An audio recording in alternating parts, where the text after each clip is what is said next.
Good evening, everybody, and welcome to the MOCA Live podcast. My name is Max Cohen. I'm here in beautiful Brooklyn, New York. I'll be your host or one of your hosts today. It is 5 o'clock p.m. on the dot as we start this. I would like to introduce everyone to my wonderful co-host, as always, the founder of the Museum of Crypto Art. That would be Colborne Bell. Colborne, how are you? I'm well, thank you, Max. That's wonderful to hear. And I would also like to introduce you to our only second ever repeat guest. She was last back on in June, releasing her show with Feral File in/Visible.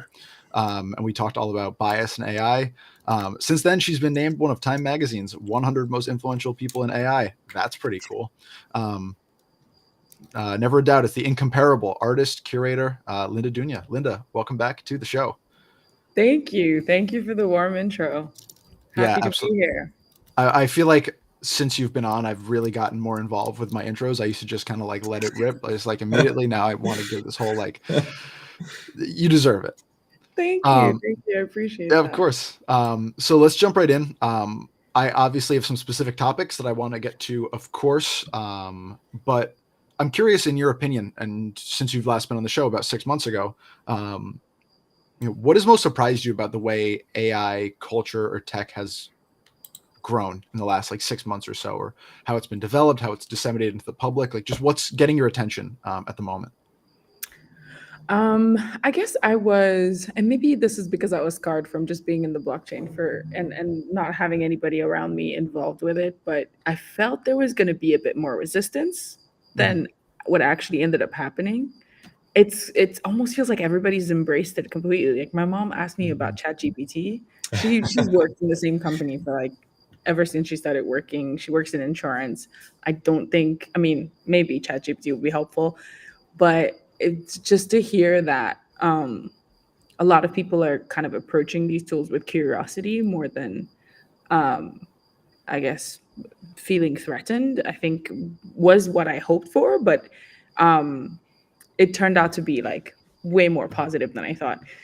And I recently became obsessed with like sort of the areas that AI is kind of very present in, but people don't necessarily know it yet. Or it's, I mean, the information is out. They just, I guess, haven't found out yet, but astrology is one of them. Like, Interesting. There's been this like resurgence of astrology after the pandemic. And a lot of these, I mean, at least one of these companies, like I think it's called CoStar, has been working with OpenAI for a while. So their answers are, ChatGPT generated. I mean, they say they use data from NASA for at least like positioning, like figuring out the birth chart or whatever it's called. But a lot of their answers are currently being crafted by good old ChatGPT. So I thought it was interesting and wondering how people might react to that if they knew their horoscope was coming from AI. That's fascinating. This is the first time I've heard about CoStar. It's never been mentioned to me outside of one of my friends trying to enlist me onto the app with my like very powerful resistance. Yeah. That's really interesting. Have you spoken to others about like the fact that these technologies have merged, or the fact, because this feels like, especially because horoscopes, to my knowledge, were so sequestered in like newspaper columns for a very, very long time. It seems like this perfect kind of environment for a ChatGPT-esque AI to come in and kind of write blurbs that are very pretty sounding and based in what seems to me to be very complex information. Every time I hear more about astrology, there's more things rising and falling and more houses. More planets. Yeah, more planets, exactly. I feel like AI was in our lives a lot longer than we know or that we are aware of, in the sense that a lot of the algorithms that just kind of I guess create our experiences on social media, on astrology apps, apparently on shopping apps, a lot of that has been AI for a long time. I think it's the fact that we could create images or conjure up like texts and poems using AI with that direct interface that sort of was the novelty. But I'm really hoping people become more curious about what else is, AI generated in their lives and how they feel about that.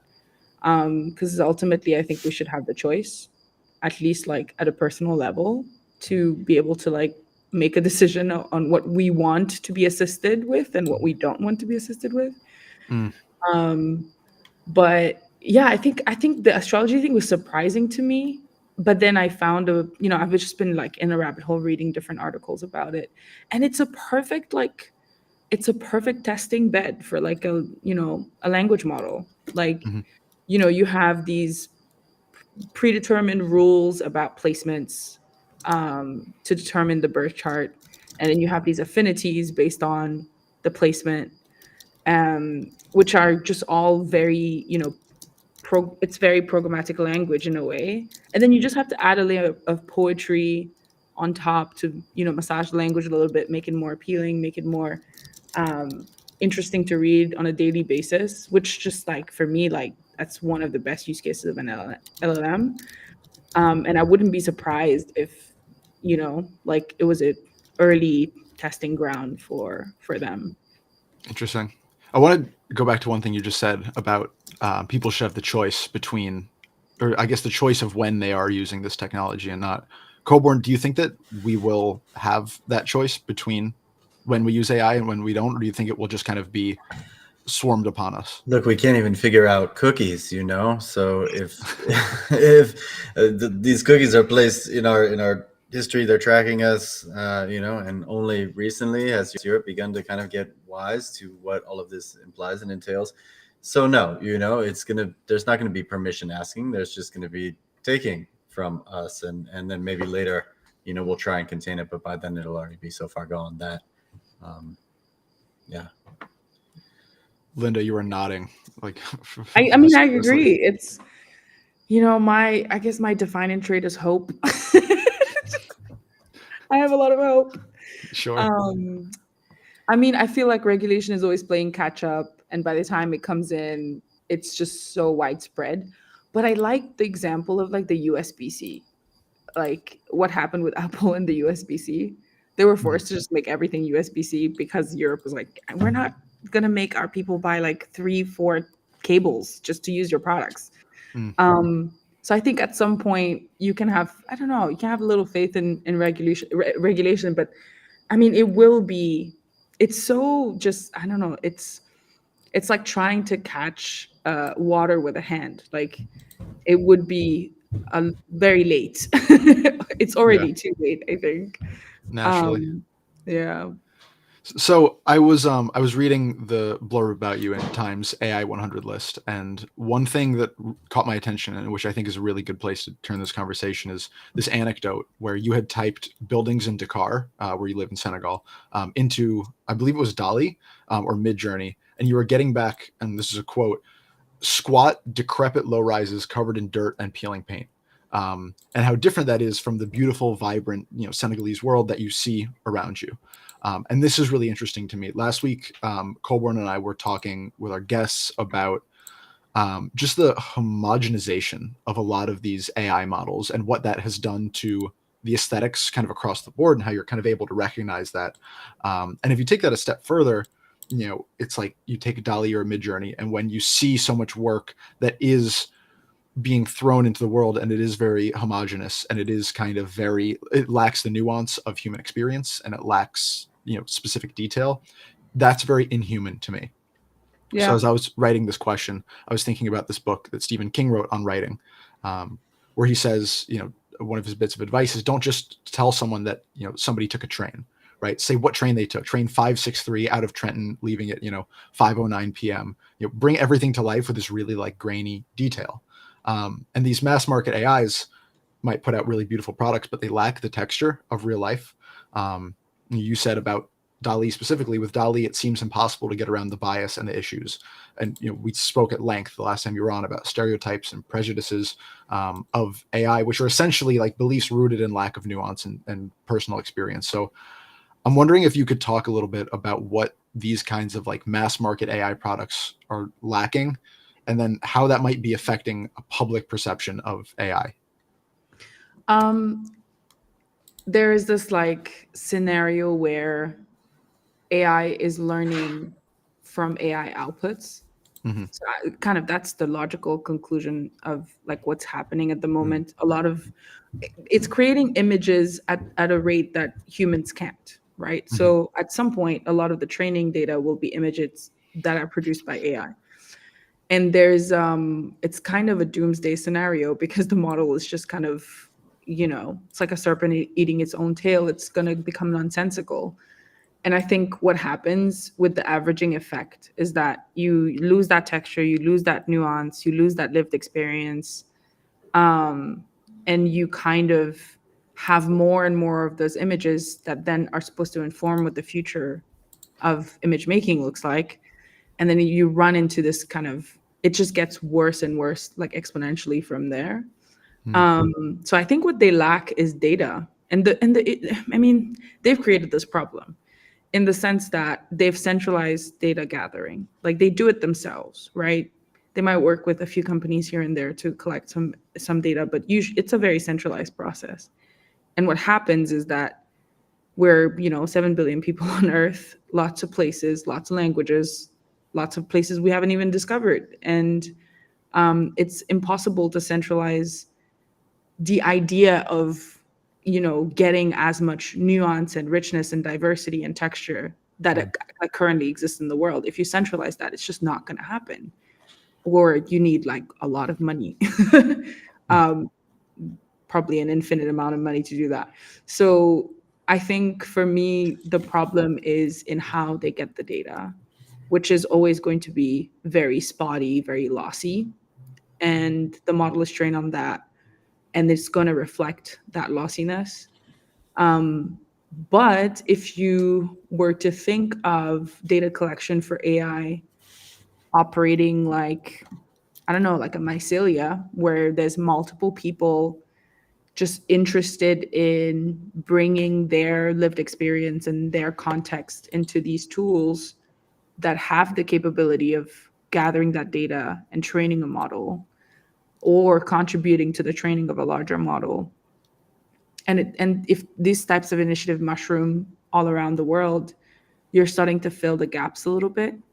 There's no financial incentive at the moment to do that. Mhm. if if you're curious about it, you might do it, but there's absolutely no financial incentive for a person to do it, and there's no financial incentive for a company to decentralize the way they collect information, because that would also mean that their database is transparent, which I assume they don't like because it's currently not transparent. Mhm. um, so yeah. So yeah, that's interesting. It calls to mind something that I think about very often, which is like this Apple Store conundrum, where like the design is meant to be offensive to nobody and appealing to all by taking away all individualized texture. Um, and I think we see this. It's obviously not just in AI; it's in the corporate world at large. Everything mass market, be it like Marvel movies that are so detextured from human experience that they're like formulaic and I don't know, they're like almost uncanny valley in Mhm. how people talk to each other and how these stories kind of come together. Corporate advertising, corporate activities in general. Um, it all rubs away the human element, right? Which is individual perspective, individual experience, and like super specific cultural nuance. So I'm really interested in this idea of like preserving the humanness in AI models, which are like you said, they're going to be trained on themselves and they're going to be filling in more and more blanks visually, informationally, etc. Um, Colborne, I'm wondering from your perspective, and I think I probably already know your answer on this, but do you think people at large are already getting fed up with this like obviously inhuman, stilted, kind of unrecognizable world of AI outputs, or is it just these like niche communities of artists or developers who are kind of recognizing this as a problem? What an interesting question. I think it speaks to a larger thing of there is a kind of internet reflexive idea that we have of the world, in that we generally see things now, or we experience them online before we experience them in reality. Um, so you have an expectation of what something should be, which can then either be different or the same. But generally, if you are hopping between the major metropolises, of the globe, then everything now is trending towards the same. And I think this is kind of the same idea perhaps with data input or expectations of output for the data that is inputted, machines training on machines. We're almost doing this to ourselves in the way that we experience the world, and that we experience it online first. And then we have an expectation, and then we also take that and imprint it somewhere. So this kind of goes back to, the idea that we are sanitizing and creating monoculture through these feedback loops that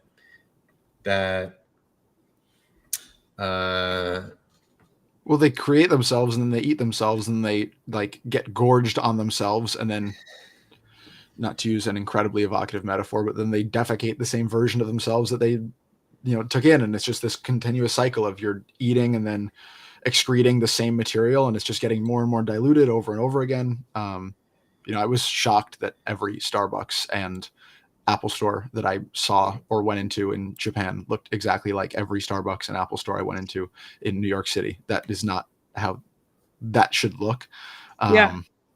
I mean, but we're obsessed with like homogeneity. I think like we want to converge towards like one idea of like a way of life and a way of doing things. Like it's literally the development project, and before that it was colonialism. And like there's just been so many so much evidence that we want one way of understanding the world and governing it, and we've done everything in our power to make sure that that way is like spread and continues to spread. It's always been a very violent project. Now less so because we have technology to help us do that. But I think we I don't know, it's like maybe there's something primal about us wanting to belong, and if things don't look and act like the way we expect them to, and if there's diversity, it threatens that idea of belonging. I don't know, but it's definitely something that's always existed. And I think with AI, it's just sort of, it's happening very, very fast. And we don't seem to be interested in plugging the holes. Like we recognize there's a lack of diversity. And when you mention it, it's kind of like an old, like, oh, we've heard this before. Like people are working on it. We're like adding guardrails, et cetera, et cetera. Nobody's addressing the fact that the underlying data is missing. It's just like patchy, very bad underlying information. Like basically the river under this big project is a very patchy, very lossy data set, which extends to our understanding of the world. And then it's also just, there's capitalism at play, there's like globalization at play. It's easier when things function the same because it's easier to predict, it's easier to put numbers on them, it's easier to know what we're going to make in the future. In terms of money. So I think it's it's like it's funny because we're seeing an extension of something that's always happened, but now we don't necessarily need to go to war to make it happen. Just have to put a phone in someone's hand and nudge them to put in a few prompts and use that image for something. So I'm glad you said that. Yeah, because my next kind of question is like,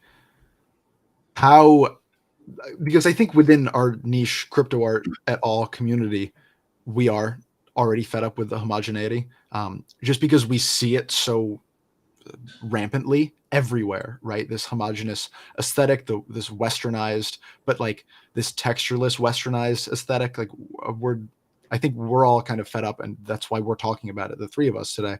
How as these like artists and thinkers can we centralize, like on a real practical level, like our own nitty gritty specific human experiences or perspectives when we use AI? Like, what is the actual method by which we poke and prod these things, which I think we have a responsibility in some sense to do? Yeah, no, I think there's a way to escape the aesthetic of AI. I feel like, at least in my work, I've been looking at it for a while, so I kind of can spot it and I try to. Sometimes I play on it when I'm trying to make a point, um, and most times I'm trying to escape it by adding more texture, more context. Um, but I think the best way to do this is just like train your own model. It used to be so easy. So it's always been very hard until like there was this magical app that came online that was called Runway that allowed you to train your own GAN with a couple thousand images with pretty decent results, and it would handle all the like computing power, so your computer wouldn't have to crash and you wouldn't have to pay like exorbitant amount of money to like get a rig set up and stuff. And then they sunset that product. It is now basically supercharged like Valley Midjourney. You can create videos, you can create images, you can do a whole lot of editing. It's great for designers. I think if you're on a project and on a deadline and you want to just quickly put out, like some assets, it's like a fantastic tool to do that. And it's sunset the model training capabilities. And they have their own sort of version of like you can train a smaller model, but not remotely with the same level of control, because you were able to actually train the model with Runway and then export your file and then like mess around with it in Google Colab if you wanted to. And that I think that, and with just no code, you didn't have to know code to do it. And I think that I was really interested in why they sunset this product. There was not a whole lot of communication, and I think I don't want to be pessimistic about this, but I think the idea that many people could train their own models actually defeats the purpose of like what these generative AI tools want to do, which is to monetize generation, right? Like basically be the sole place where you can create new images based on what they have, versus if you're able to do it yourself, you might not need to pay for a subscription.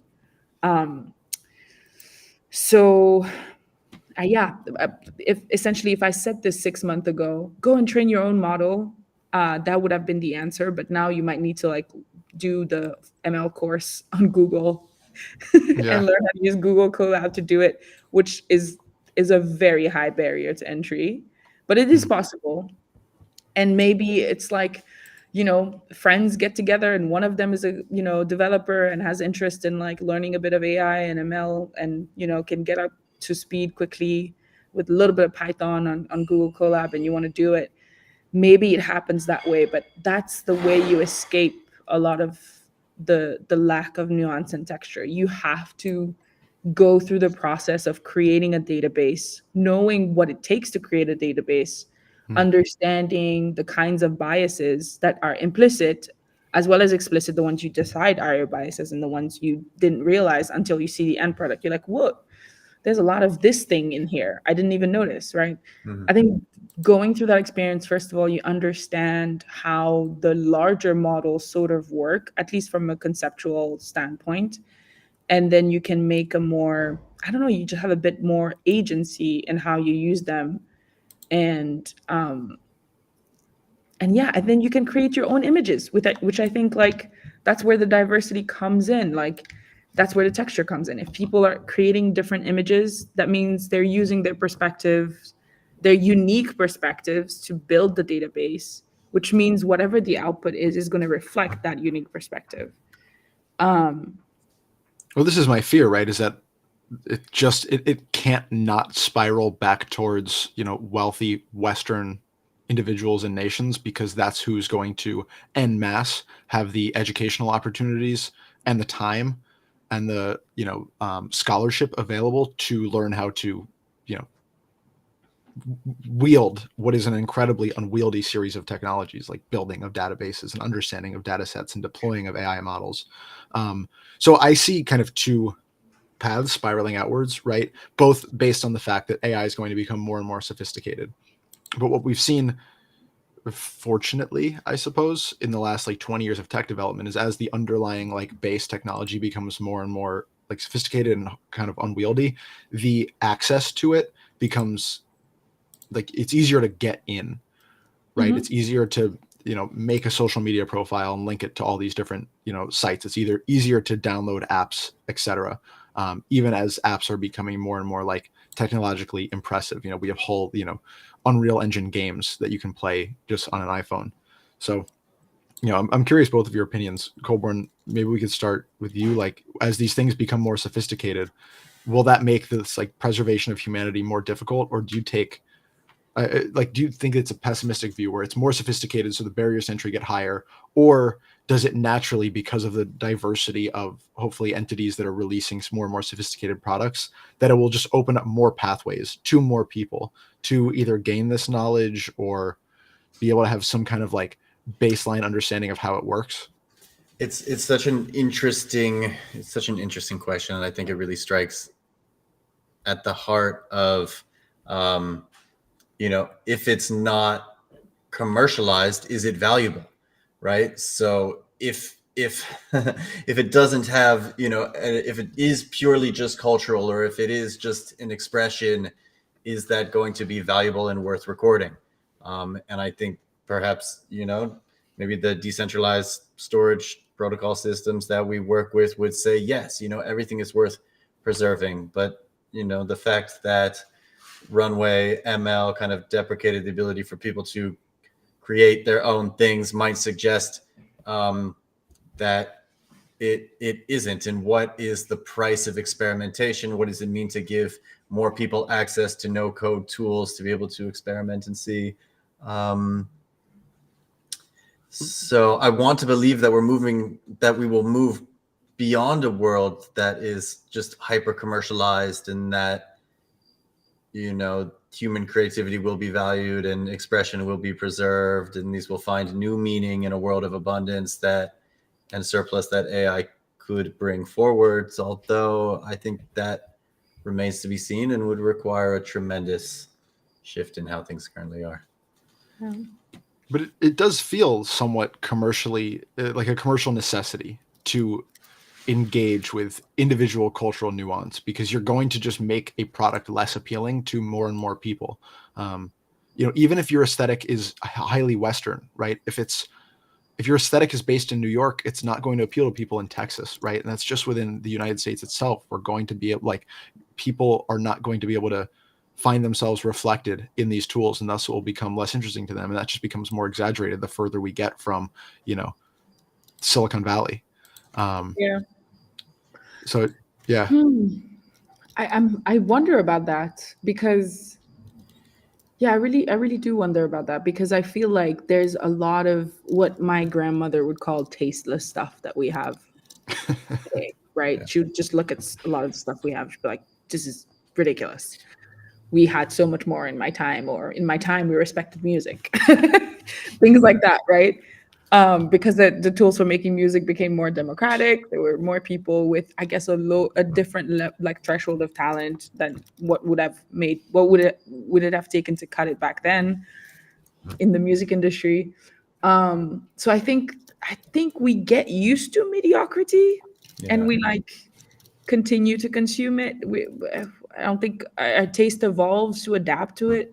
And maybe there's a whole different bar for excellence, which looks nothing. It's like comparing apples and oranges, different generations, essentially. What's good and what's not, what's beautiful and what's not.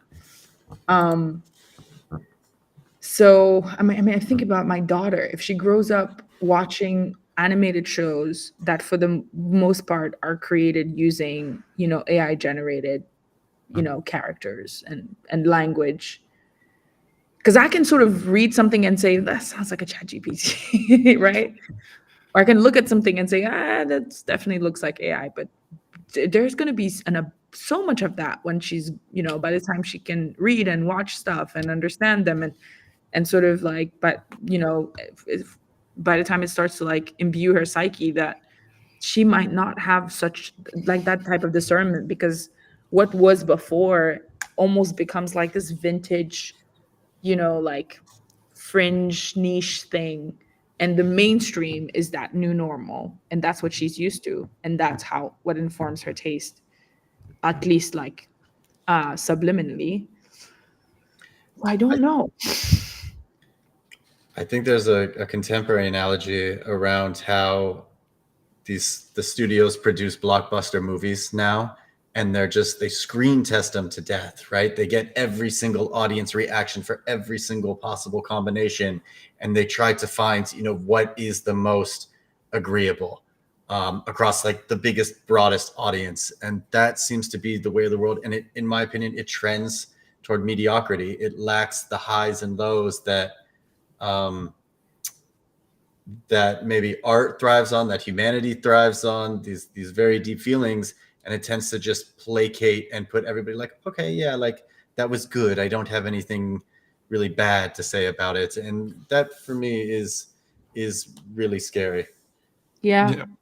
I saw this video recently of it was talking about Gen Z, or it was a video of a bunch of Gen Z kids on their first day of school this past year, and the sheer variety of outfits they were wearing. And it was just like an incredible understanding of fashion through the years. And basically, as long as I've been alive, there's been a pull towards retro fashion. And I think that is, I know very little about fashion. So, but when I see around me, right, like these big bell bottom pants are back, right? It's like there is this like almost subliminal yearning for cultural nuance, for quirks, for weirdness, for like outside of the focus grouped to death, like very homogenous kind of outputs in the way that we express ourselves normally, right? Even just like the types of like hoodies that people wear, the types of, you go to any kind of concert, right? And the band shirts are like so weird and wacky and colorful and odd, and like that displays itself in these subliminal ways and how we present ourselves to the world. Like I wonder if/when that worms its way into what we consume, if it already has. I mean, I love anime, and as a kid, there was like a teenager, it wasn't exactly like publicizing that because it was like, kind of weird. Now it's like the cultural norm is like, of course everyone watches anime. It's like so much more accepted. Of course, anime, especially when you compare it to like current American animation, the texture of the society that is creating it is there, right? The weirdness, the oddities, the just like this weird like fourth wall half breaking, like it's so present. And of course there's an attractiveness to it. I wonder if we see that like peter back into our collective cultural tastes. No question attached to that, just commentary. Yeah. I mean, it's like, if I'm thinking about it as like, if it's like a consensus between the markets and governments and just in general how we structure our lives and how we build them is a consensus towards homogeneity, like the it becomes very compelling to find something that makes you stick out as an individual, because that pressure is so high to just everything starts to look the same. Like there's this model of the world that sort of, instead of using a map, you can kind of essentially draw it based on income, and you have the core of the core, which is the richest of the rich. Everywhere they go, they live about the same life, regardless of the GDP of that country or the. And then you have the periphery of the core, which is who they let in, lower income, maybe they work for them, service. And then you have the core of the periphery and the periphery of the periphery, which is usually the most forgotten outer circle. People you try to help by donating $1 here and there. You have no idea the conditions they live in. You don't necessarily even see them as people because their lives are so far from what you kind of see, even in images, right? And I think if you think about it that way, because of that pressure to have like this certain idea of life, and to have that marketed to you, and to have your governments work towards that with like a development agenda, and to have other nations who are so-called developed look at so-called non-developed nations as like, come on, like the way is here, and we've paved it for you and you have to follow it. That kind of pressure, I think, if I was born like in the last 10-15 years, I would want to figure out a way to just kind of stand out. Like it seems like everything is dictated to me everything is just like pushing me in a certain direction. I'm Mhm. supposed to like certain things. What existed before that I could draw from and try to stand out as an individual? But I think that is symptomatic of what's happening at a systemic level, which is a crushing pressure to be the same, Mhm. like an averaging effect, like not just in AI, it's reflected in literally how government work. um So this is the much more base example of that phenomenon in my life, but I have like my guilty pleasure show is Love is Blind, which is this like Netflix, yeah, it's like a stupid reality show. And they're coming home and they're seeing how the other one lives for the first time, these couples who like met each other in these weird circumstances. And I like find myself being introduced to attitudes about like a reflection of my own lifestyle that I wouldn't have considered. Like, I'm 28. Do I live in a space that looks like it's a child's room? You can't see them. I'm going to try and move my computer so you can see them. But like, so do you see on the Let's wall go on these a like tour. these weird bugs? yeah. So I got these from my grandma. They're these incredibly textured, like fabric covered giant bugs. And I'm like, what if I were to bring someone? That was where my mind went. I was like, what if I brought someone home from a reality show who was accustomed to a certain level of like lifestyle, and they walk in this room and they see these giant weird bugs hanging on my wall? Like, they'd be out of there. Yeah. I think it's wonderful, and I've always thought it's wonderful. But again, to echo your sentiment, it feels like all the mainstream anything is pushing me towards the norm, right? Pushing me towards going to Home Goods and getting a picture on the wall that just says like "Live, Laugh, Love," right? Yeah. Wine o'clock, baskets in my kitchen. Like, it's these like really, really small, but also very aggressive nuances of like homogenized society that I don't know. I feel like I'm being, even if I like dip a toe into this version of the world that I generally resist, I feel its influence in me. Mm-hmm. Mm-hmm. I mean, So almost as if you could just be like removed from your home at any point and it turned into an Airbnb. yeah, Yeah. exactly.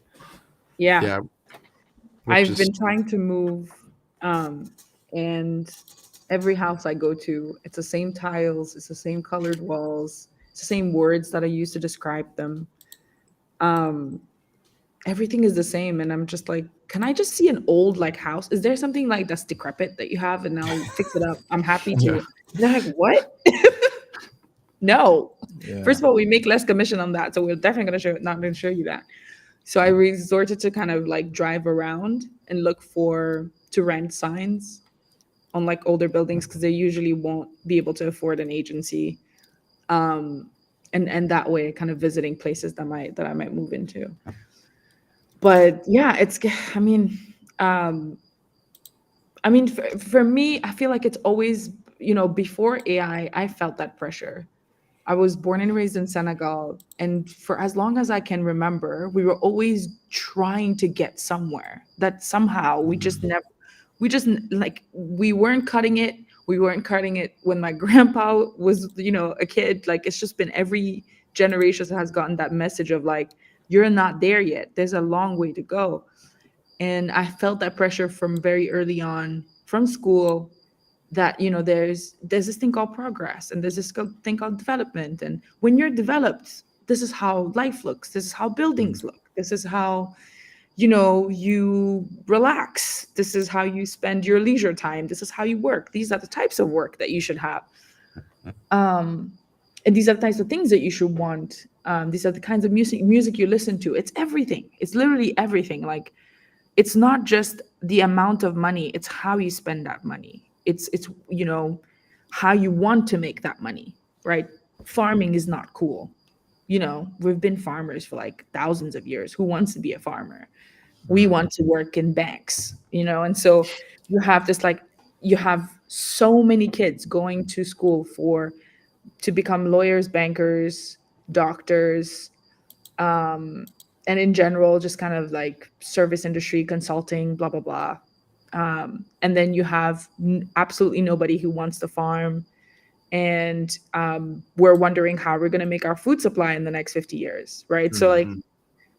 the pressure exists, like, and I think it exists in places that are outside of the core, right? Like, places where there's no option but to progress. There's no option but to become developed. And like that pressure is way stronger there, because making it and making it by these metrics means abandoning all that texture and that nuance and like Yeah.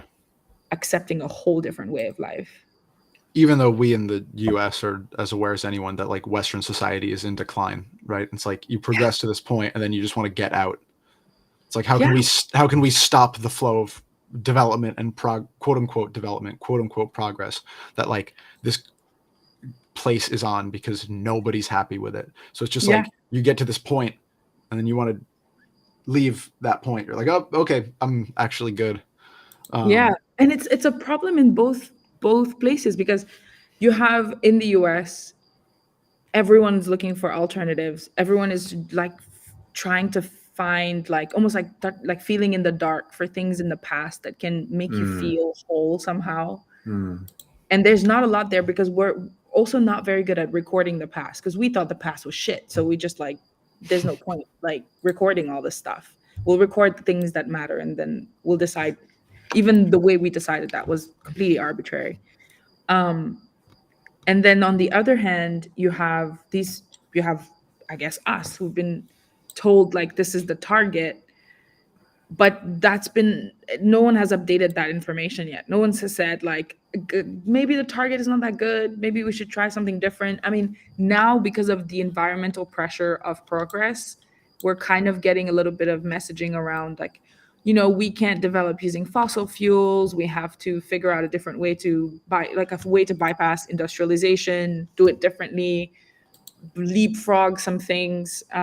When there's no blueprint, we have to figure out the blueprint for ourselves. But I think the problem is the same for everyone. There's just no alternatives. We've like erased so many of them. Like, even from a biodiversity standpoint, like the plants that my grandma used to use, like, oh, chew this when you have a headache, or take this when you have constipated. Like, she had like a whole number of things she knew growing up that you could take to like for various ailments. Many of those are impossible to find now. Like they're just literally endangered or disappeared. Like nobody's cared to like grow them. They used to grow in the wild. The wild doesn't exist. People have built condos. Yeah. It's like a search for alternatives after we've done a really, really good job at painting them as like not to be wanted, and then did a really good job of not recording them. And so now we're all just feeling in the dark for what else we could be doing. Yeah. Well, I mean, it's essentially what we've been talking about with AI, but we're just seeing the AI situation, no surprises here, play out in like with 100 times rapidity of just the same like human cycles we've been going in. I know that we wanted to talk about speculative archives. And I'd love for you to, I don't know do you want to like touch on speculative archives? Then we can have you back and we'll do like a whole conversation where we don't get derailed by, other wonderful conversations. Or what do you think?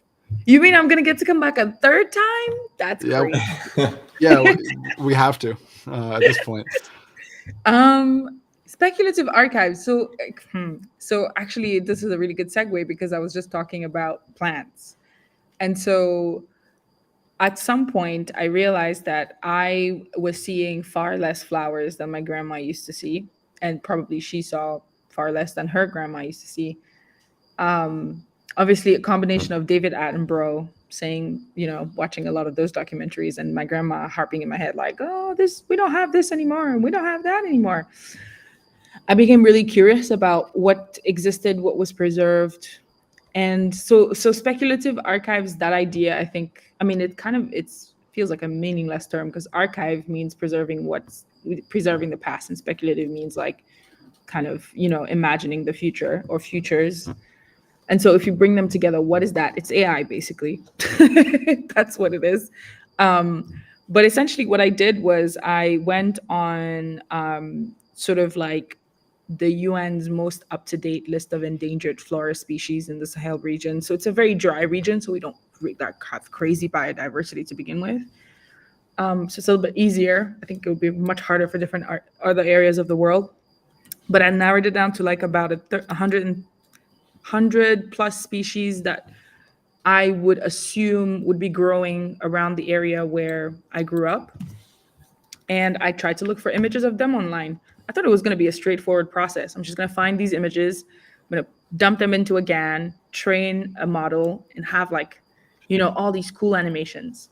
It didn't work out that way. I think I found something like only a third of them existed as photographs online. The rest were just like, after some digging, the best I could hope for was somebody actually recorded the plant and like dried it and put it in a herbarium, and it's somewhere in like some botanical garden archive.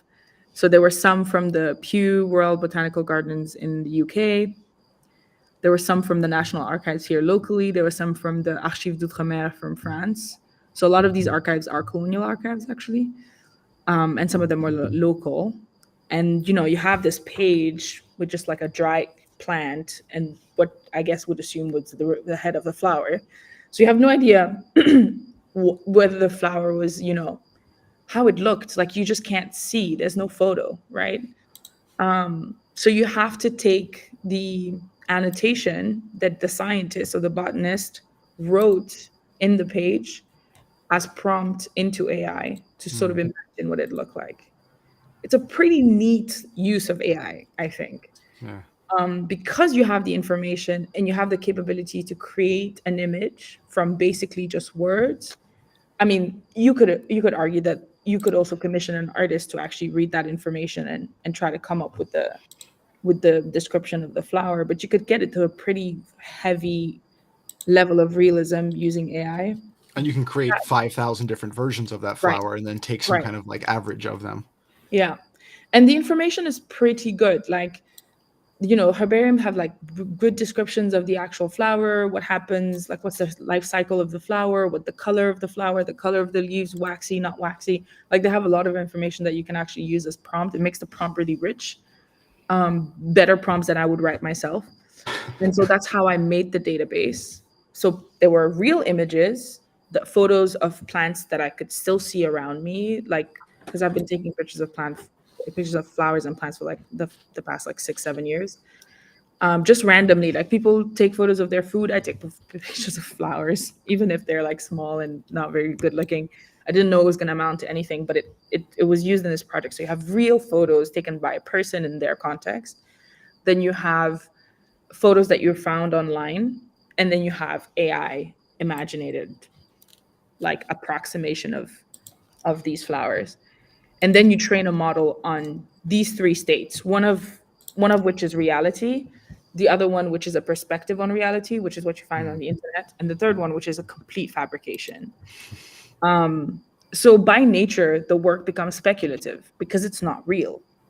Like even if I have real images in there, it is just like I've also added some speculation, some imagination, and therefore it is kind of becomes the nature of the project. But then what you can do once you train this model is to see, you kind of act as a discriminating algorithm. What you end up seeing with that project, is it a flower? Can you answer that question? Usually when people look at that project that I did Once Upon a Garden, it's not a flower. It's a suggestion of a flower. It's a spectral remain of what could have been a flower, but it is definitely not a flower. So it kind of gives you a really good indication of how good you are at remembering something. And like what else you need to do to make that remembrance stronger. Like it's almost, you can determine to a degree like how much we've remembered something and what we might want to preserve today in order to be able to remember it better in the future. So it's archiving, but it's speculative, which was very simply how I brought those two words together. I mean, that is just staggeringly fascinating. I have so many questions about like how that could be applied to all sorts of memory, like individual memory, historical memory.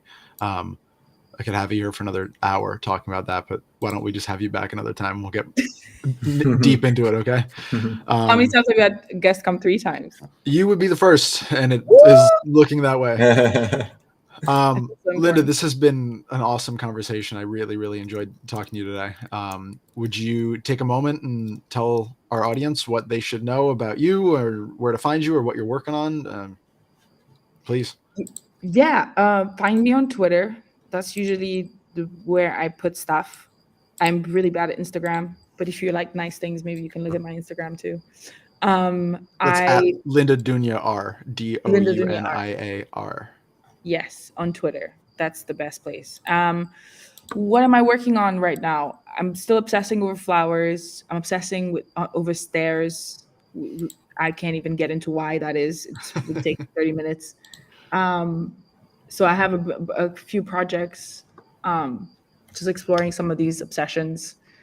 And yeah, just catch up with me on Twitter and DM me. I like to DM with people, so I like to chat. All right. So next time it's more speculative archives and stairs. And we'll just let you go for 30 minutes on why you love stairs. For the same reason as the flowers, actually. Same. Coburn, any last words before we do our little outro here? Let's say goodbye. All right. Well, this has been another wonderful episode. Hopefully wonderful. I always do that. I just assume that the audience had a good time. This has been another episode, hopefully wonderful, of the MOCA Live podcast. If you liked what you heard, please give us a follow or 5-star rating and subscribe on your podcast app of choice. Please give us a follow on Substack at museumofcrypto.substack.com. My name is Max Cohen. That was Coburn Bell, our guest, Linda Dunya. This has been a lot of fun. I hope you all had a lot of fun too. Getting pretty good at these outros. We will see all of you again real soon. Thanks so much for being with us. Take care. Bye.